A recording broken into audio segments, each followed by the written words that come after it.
hallmarks of the Speedster is the roof. As you can see, you got these bat wings.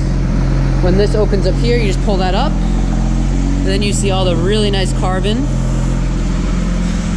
You take the soft top. It's really easy, one hand down. And then you take the big hood, all carbon. You have to be careful. 4.0, by the way. It doesn't always close right. As you can see, it's too high. It's supposed to start like here. But you can still go ahead and push that down. And it still works. It's a little annoying and it's not really good quality, but that's what I normally think about Porsche. Not really good quality. And those 918 seats are pretty nice, I'll admit that. But they're a pain to get in and out of. With the 918 seats and how low you sit in the car, there's not a lot of wind. But because of the windshield being cut so low, you do get a lot of wind noise. But the car does look good. Although you have regular 911 mirrors, which on a car this expensive is a little boring. You do have carbon on the famous Porsche cup holders, and you have the same thing. Again, as a lot of people say, that is the most over-engineered and pointless thing ever fitted to a car. But the rest of the interior is pretty much 911, except for this weird clock that for some reason is green. Your limitation plaques back here. As you can see, this is car 1126 of 1948. 1948, of course, standing for Porsche's 70 years, which is why this car was built. Although it's Porsche, so it was just built for a money pit. There's where your helmets go behind the seats, and basically that's your interior. There's that 4-liter. Why you buy this car, for the sound. Probably the only reason, actually.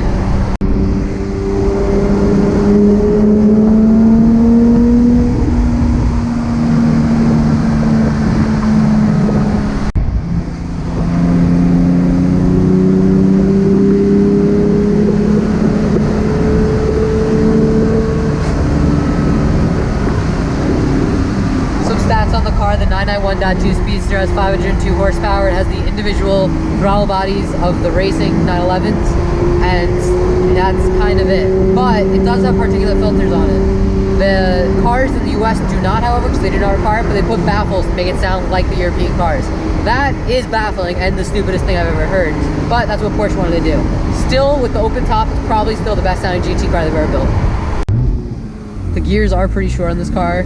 But first, you'll see right now, goes to about 40 at that 9,000 RPM.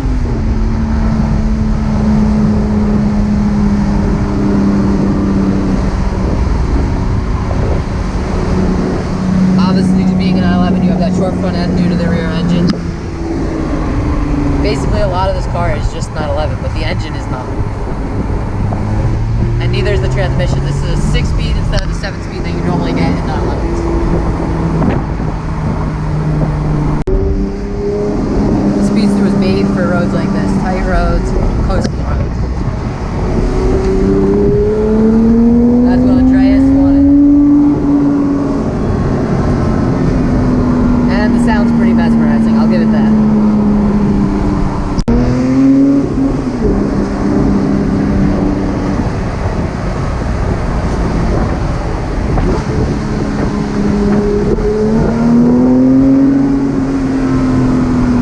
Definitely appreciate 9,000 RPM, especially when you're with V8 twin turbos all day.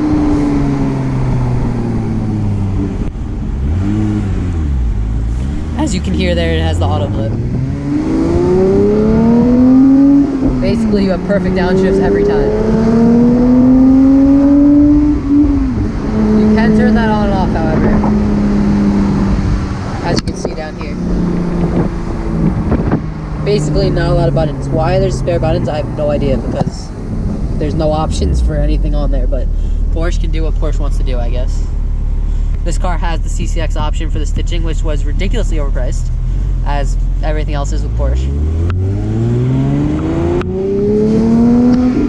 But as you can see, it is basically a wide-body 911, as you can see from that view. The budget is on it, I'll give it that. Back of the car looks good.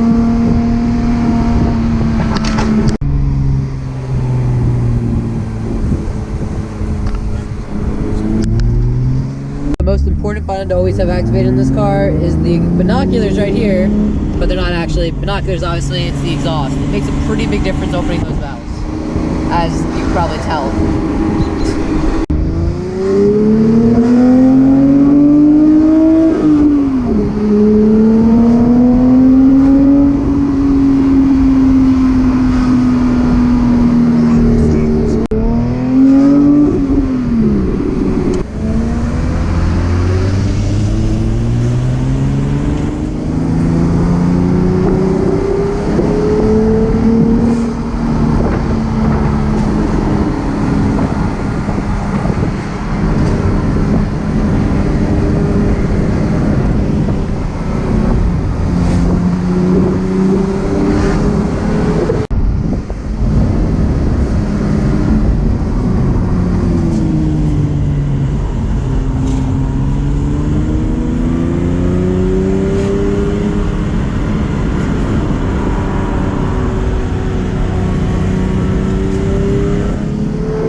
Porsche is so kind to save weight to no door handles, so for the gram that saves, they can save like $1,000.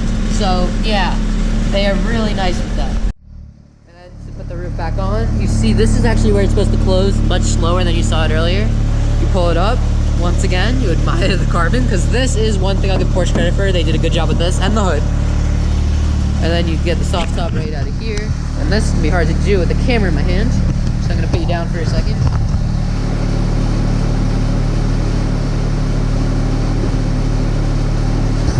It's possible to do one-handed, but not easy. Then you close this. And see, that's how it's supposed to close. But most times it closes the improper way. Because again, it's a Porsche. Sometimes they're liable. Then you put down the bat flaps, as I'll call them. Because this does look like the Batmobile, I'll give it that. That's normally easy, I messed it up a little bit there. And then you just tighten the roof, which is partially the electronic part, and then you're all good. So, concluding thoughts on the Speedster.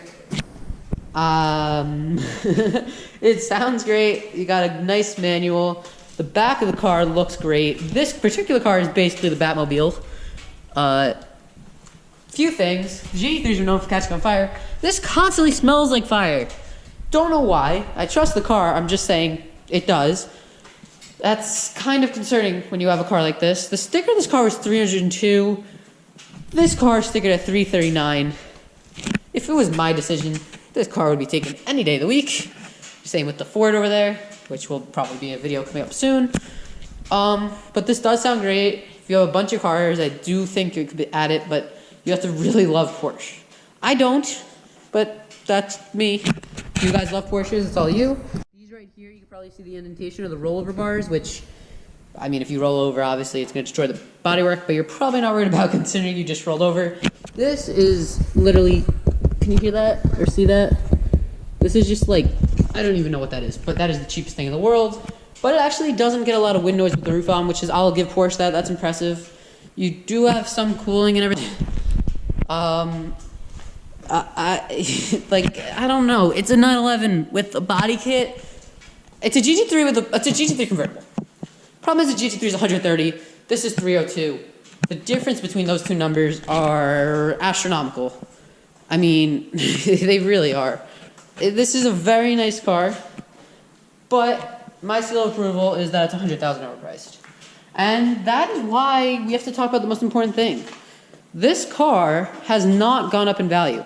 911R tripled. This car did not. It is still worth a sticker. It's not worth below or above. And that's because it was overpriced. It's the $100,000 over MSRP that Porsche made themselves. Congratulations to them, instead of the flippers. And that's what happened. This car was never built and made to be flipped for the owner. But he's got driven it. It's got almost 2,000 miles on it. He's happy with it. Personally, if it was me, wouldn't buy it. But because you're paying that flippers premium to Porsche, and Porsche doesn't need the money. Just gonna be honest. Final conclusion, great car, sounds great, but it's too much 911. Like, let's just go inside the car for a sec. That is too much 911. It's too much 911. I mean, the lighting up speedster thing, corniest thing I've ever seen. And one important point, this car was not done in the heritage design that you see up there. Because 40% of these cars were done in heritage, which is ridiculous. That does not make it special. Black with the carbon mirrors, all the carbon inside, these carbon pieces. The way I spec this car, I think I did a good job. Let me know down in the comments below what you would have done, and thank you for watching.